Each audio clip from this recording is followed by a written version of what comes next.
नमस्कार। श्री बिहारी जी की बैठक में आपका स्वागत है। मैं हूँ शैलेंद्र कुमार भारद्वाज। हरे राम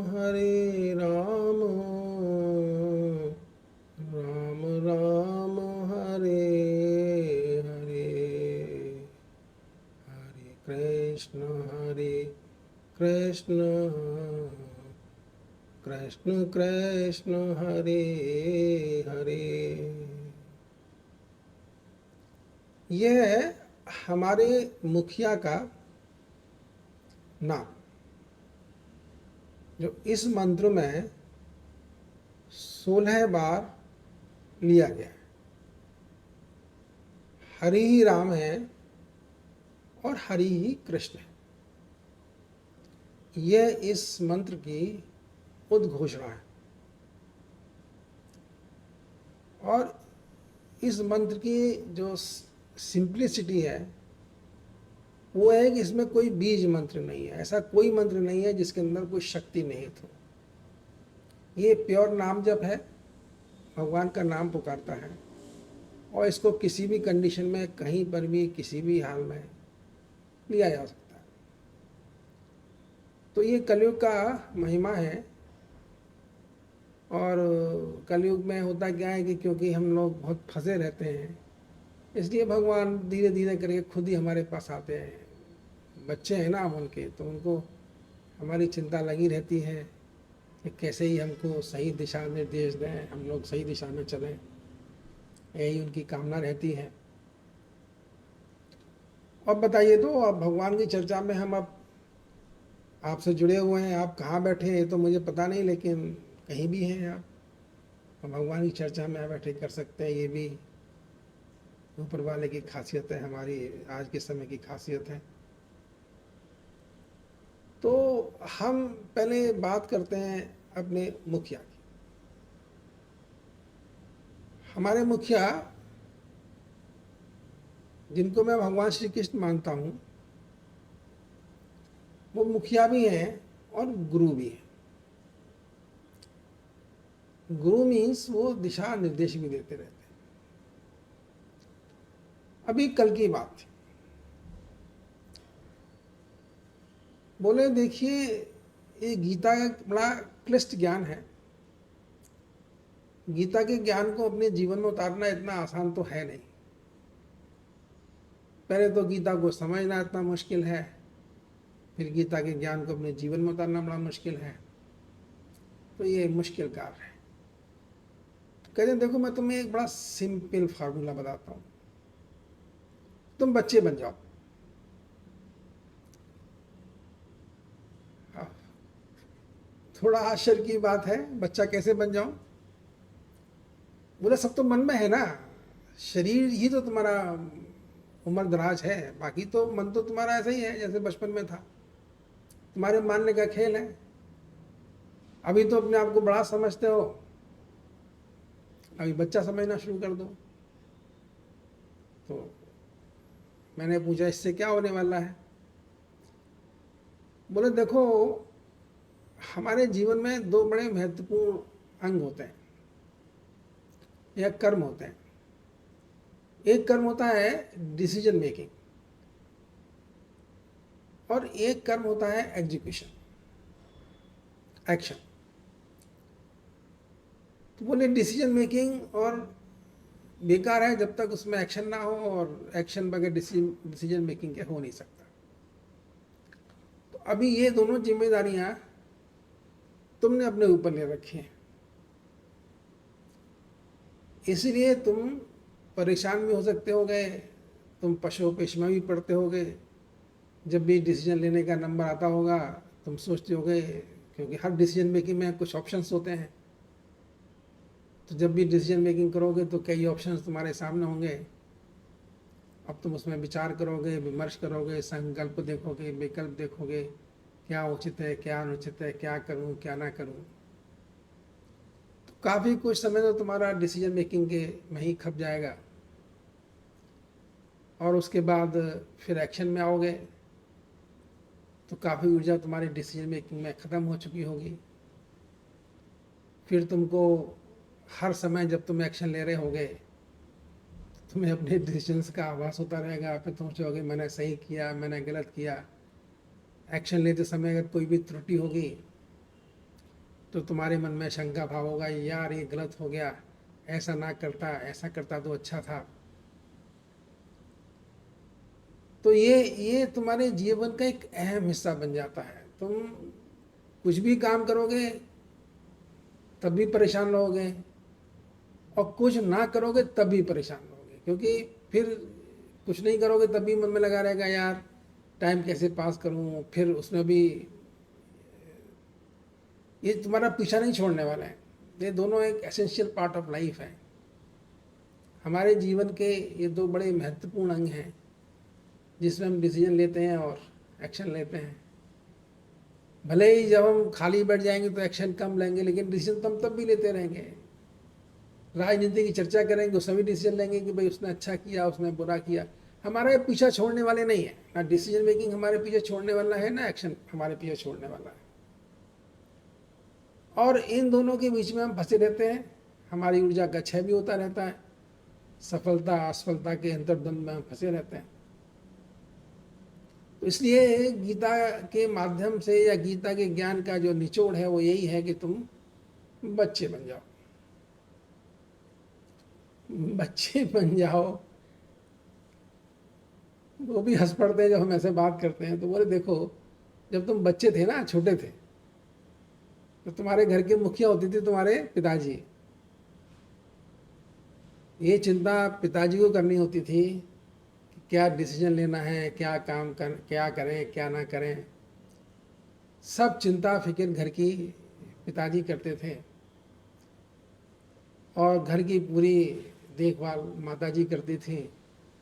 खाने पीने से लेके सब क्या करना है ये माता तय कर लेती थी, और व्यवस्था कैसे चलानी है वो सब पिताजी कर लेते थे।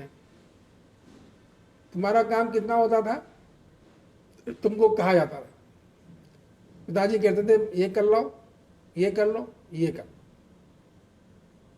ऐसे माताजी भी यही कहती थी, बट ये कर लो, ये कर लो, ये कर। काम वो तुमको बताते थे और तुम उन काम को करके ले आते थे। तो ये तुम्हारा बचपन का सिनारियो है। बच्चे थे तो वैसे ही करते थे, तो अब फिर बच्चे बन जाओ, मुझको अपना पिता समझ लो, प्रकृति को अपनी माता समझ लो, और वो है भी वस्तुतः वही तुम्हारी माता है और मैं ही तुम्हारा पिता हूँ। हकीकत तो यही है, अब तुम मानो या ना मानो ये तुम्हारे अपने ऊपर है। क्योंकि तुम इस दुनिया में कैसे आए तुमको तो पता नहीं है, लेकिन मुझे तो पता है कि प्रकृति की वजह से तुम और मेरे संयोग से मैं चेतना शक्ति हूँ, और ये शरीर और ये सब प्रकृति के देन है। तुम बेसिकली तो मेरी और प्रकृति की वजह से ही संसार में हो। तो माता पिता तो हम ही हैं, मैं और प्रकृति। मान लोगे, बच्चे बन के रहोगे तो सुखी रहोगे, बड़े बन जाओगे हमको इग्नोर कर दोगे तो फिर तुम फल भोगोगे, अच्छे बुरे के जिम्मेदार होगे। ऐसे ही जैसे माँ बाप छोड़ देते हैं, बच्चा बड़ा हो गया, जाओ बेटा अब तुम्हारी मर्जी है, ऐसा करो, माँ बाप ऐसे ही बोल देते हैं बस। तो फिर तुम जानो तुम्हारा काम जाने। और पूरी गीता का निचोड़ भी यही है, अब मेरे ऊपर छोड़ो।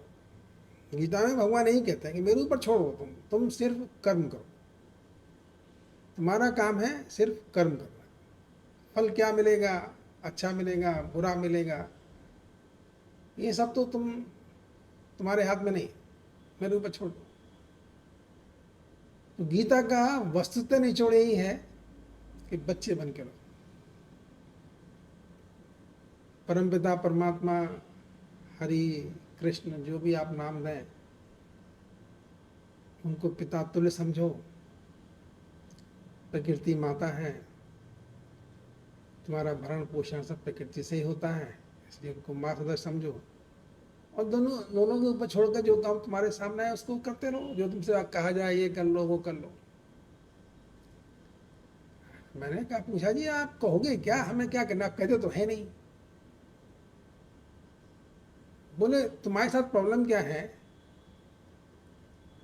कि तुम चाहते हो कि मैं तुम्हें अपनी पूरी गाइडलाइन दे दूं, कल क्या करूंगा, परसों क्या करूंगा, ये भविष्य, तुम्हारे मन में मुझे अभी बता दो सब कुछ, तुम ये सोचते हो।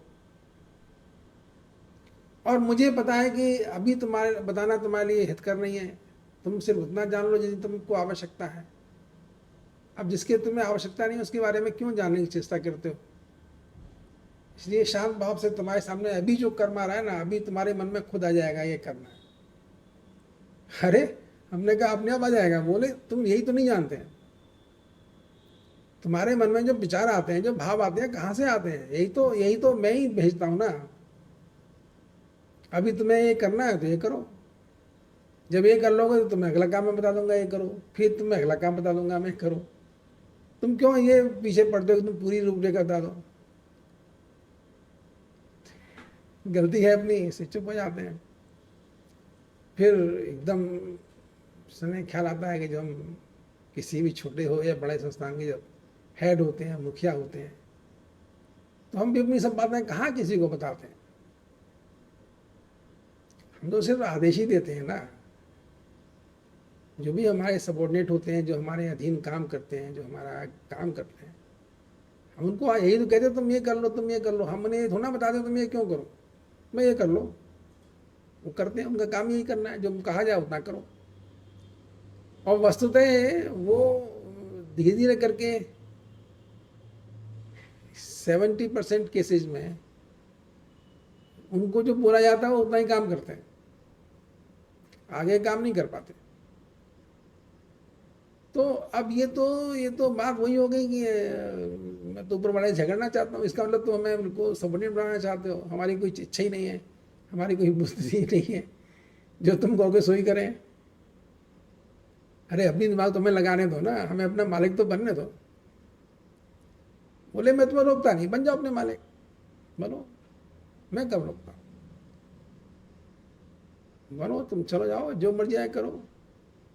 बहुत से पिता लोग अपने बच्चों से कहते हैं बेटा अब तुम बड़े हो गए, जो मर्जी करो, इंटरफेयर नहीं करते बच्चों की लाइफ में। मैं भी नहीं करता, मेरा स्वभाव भी नहीं है तुम्हारी लाइफ में इंटरफेयर करना। लेकिन जब तुम मेरे पीछे पड़ जाते हो तब दिक्कत आती है। जब तुम कहते हो कि प्रभु जी ये, प्रभु वो, मैं परेशान हूँ। कभी तुम जब रोते हो तो मैं दिक्कत में आ जाता हूँ। जब तुम परेशान हो जाते हो तो फिर दिक्कत होती है चीज़ों की। इसलिए पिता हूँ ना, तुम्हारा शुभचिंतक हूँ, तुम्हारा परेशान चेहरा देख के परेशानी आ जाती है, फिर मुझे उठना ही पड़ता है। अरे हर पिता की तरह ना, बच्चे भले ही अपनी मर्जी से करते रहें, लेकिन जब बच्चे दुखी होते हैं, परेशान होते हैं, तो पिता को बेचारे को उठना ही पड़ता है। तो वही हालत भगवान जी भी कहते हैं मेरी है, मैं भी क्या करूँ। तुम अपनी चलाते रहते हो, अपनी धुन में, अपनी है में घूमते रहते हो, मेरी बात सुनते नहीं, मेरी बात मानना नहीं चाहते, क्योंकि तुम्हारा अधिकार छिन जाता है मेरी बात मानने से। तो करते रहो अपनी मर्जी की बात। अब मेरी मजबूरी है, क्योंकि मैं तुम्हारा शुभचिंतक। भगवान इस मामले में हम सबसे आगे हैं। वो बहुत तटस्थ भी रहते हैं, वो नहीं पीछे आते किसी के। कहते हैं समझदार आदमी है ना, तुम करो, अब कर्म फल भोगोगे, भोगोगे, कौन भोगेगा। अच्छे करोगे तो अच्छे कर्मों का फल भोगोगे, खराब करोगे तो खराब कर्मों का फल भोगोगे। तुम्हें रोका कौन है। अब तुम मेरे अधीन होना चाहते हो, तुम मुझे अपना बनाना चाहते हो, मुझसे रिश्ता कायम करना चाहते हो, और मेरी बात नहीं सुनना चाहते। क्या क्या है। अरे यार यार तो तुम अपना जानो, तुम्हारा काम जाना, मुझे छोड़ो। और अगर मेरे अधीन रहते तो चुप, जैसा बोल रहा हूँ वैसे करो। ठीक है प्रभु जी, जैसे आपकी इच्छा। तो कहते हैं बच्चे बन जाओ। और कल का दिन मैंने थोड़ा प्रैक्टिस किया कि बच्चा बन के रहूँ ना। बड़े मजे हैं बच्चे बनने में। अच्छा ये करना है कर लो, वो कहीं से खबर आई ये करना है, ये करना है, ये करना है, करते रहो। तो बच्चे बनने के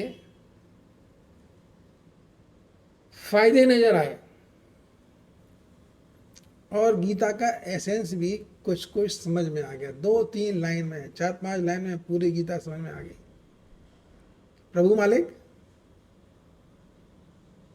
उनका काम, जो काम तुम्हारे अंदर आता है, बस एक ही बात है, डांट बहुत पड़ती है अगर तुमने काम ठीक से नहीं किया ना, तो जैसे पिताजी डांटते ना, ऐसी डांट डांट भी पड़ जाती है। अपनी कार्य कुशलता में जो काम तुम्हें सौंपा जाए वो परफेक्ट होना चाहिए, परफेक्ट होना चाहिए। समझ गए? समझ गया जी, समझ गया। जो काम आप दे रहे हो, करूँगा कोशिश परफेक्ट करने की। लापरवाही नहीं होनी चाहिए। सही कह रहे हैं आप, बिल्कुल नहीं होनी चाहिए। मैं कोशिश करूँगा ना हो, अब मैं क्या कहूँ? अरे मैं तो बच्चा हूँ ना, बचपना हो ही जाता है, लापरवाही हो ही जाती है। लेकिन अब आदेश रहता है मुखिया का, तो फिर मुखिया है, मुखिया है तो मुखिया है। ठीक है जी, मैं कोशिश करता हूँ। कोशिश करनी भी चाहिए। हर अच्छे बच्चे का, हर अच्छे व्यक्ति का ये दायित्व है कि जो काम उसे सौंपा जाए उसको बहुत अच्छे ढंग से पूरा करें।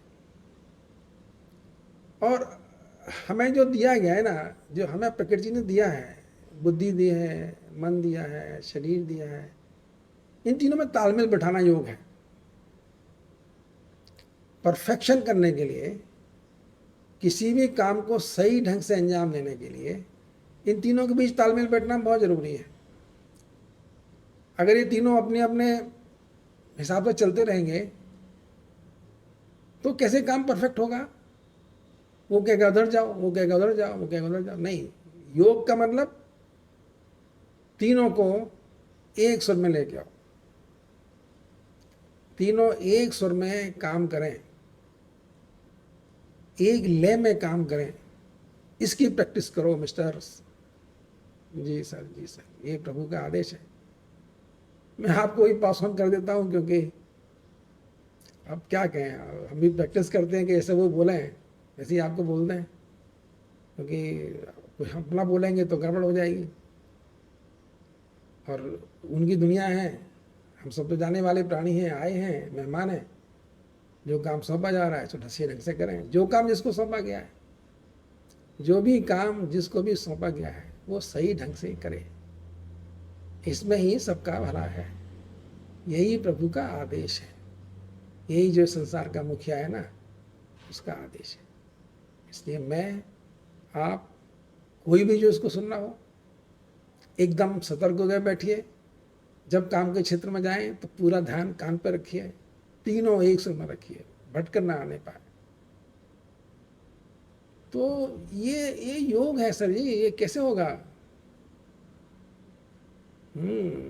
कैसे होगा? इसकी तो ट्रेनिंग देनी पड़ेगी तुम्हें। दे लो, देते हैं ट्रेनिंग। उन्होंने दी है ट्रेनिंग, कुछ बताई है। लेकिन मेरी मुसीबत है कि वो मोबाइल पर नहीं बताई जा सकते हैं, यूट्यूब पर नहीं बता सकते, उसके तो संपर्क साधना पड़ेगा, अभ्यास करना होगा, प्रैक्टिस करनी होगी। कैसे प्रैक्टिस करें? क्योंकि जो ह्यूमन टच है, टच, स्पर्श, संपर्क, समीपता, ये बहुत इंपॉर्टेंट है जीवन में। सब बात फेंक के नहीं की जा सकती। पास बैठने की जो चीज़ है वो पास बैठना ही है। उसको कोई सोचे कि मैं यहाँ से फेंकूँ और कहीं पहुँच जाए, ऐसा नहीं होता है। ऐसा हो भी सकता है, लेकिन एक स्थिति के बाद होता है, अभी नहीं, शुरुआत में नहीं होता है। ठीक है, भगवान कहीं बैठे होंगे, हम कहीं बैठे हैं, उनकी बात सुनने की चेष्टा करते हैं, समझ में आती है। लेकिन उसके लिए तो 50-60 साल लगे ना, प्रैक्टिस करते करते करते करते। तभी तो हम यहाँ बैठ के उनकी बातें कर रहे हैं, मज़ा ले रहे हैं, खुश हैं, प्रसन्न हैं, क्योंकि बच्चे बन गए हैं। अब चिंता नहीं है, अब बुद्धि नहीं है कोई मेरे पास, अब कुछ नहीं है, अब बिल्कुल शांत है। उनका काम, उनकी दुनिया, सभी उनके, हम भी उनके, आप भी उनके, बस सबका डायरेक्ट संबंध है उनसे। हम तो एक तरह से मैसेंजर हैं। उन्होंने कहा है बोल दो, हम बोल देते हैं। जिसकी समझ में आए तो सुन लो भाई, ना समझ में आए तो ना सुन लो। एक बात और भी वो कहना चाहते हैं, देखो ज्ञान जो है ना, जैसे नदी बहती है, हवा बहती है, हर हर चीज़ बहती है, सब तरंगे हैं यहाँ पे, सब बह रही हैं। ज्ञान भी बह रहा है, गुरु भी बह रहे हैं, सब बह रहा है, सब टीचर है, हर चीज़ तरंगे हैं। आपके पास जितना बर्तन है, आप जिस ऊंचाई पर खड़े हो, बस वही चीज़ आपको प्रभावित कर सकती है। आप वहीं तक उसी को देख सकते हो, उसी को सुन सकते हो। तो अपने आप को बढ़ाओ, ऊंचा उठाओ, सुनने की चेष्टा करो, उस लेवल तक पहुंचो जहाँ वो तरंग फ्लो कर रही है, आपको मिलनी शुरू हो जाएगी। यही है सार, और कुछ नहीं है। आप यही है, यही हकीकत है, यही इफ एंड बट, सब यही बैग खत्म हो जाता है। इसलिए उनका ही आदेश है कि अपनी ऊर्जा बढ़ाओ। बगैर ऊर्जा बढ़ाए कैसे सीखोगे? अरे जब ऊंचा उठोगे ही नहीं, सीढ़ी चढ़ोगे ही नहीं, तो पहुंचोगे कैसे मंजिल पे भाई? पहुंचो, सीढ़ी चढ़ो, कोई ज्ञानवान छोड़ो, सब ऊर्जा बढ़ाओ, अच्छे लोगों से मिलो, अच्छी बातें सुनो, अच्छे कर्म करो। सिंपल बात। यहीं पे तो थोड़ा विराम ले लेते हैं, फिर मिलेंगे कल। गुरु की मुखिया जो बोलेंगे सो बोलेंगे, मुझे तो पता नहीं क्या बुलवाएंगे। अब तो मैं मज़ा लेना चाहता हूँ ज़िंदगी का, वो जाने, उनका काम जाने।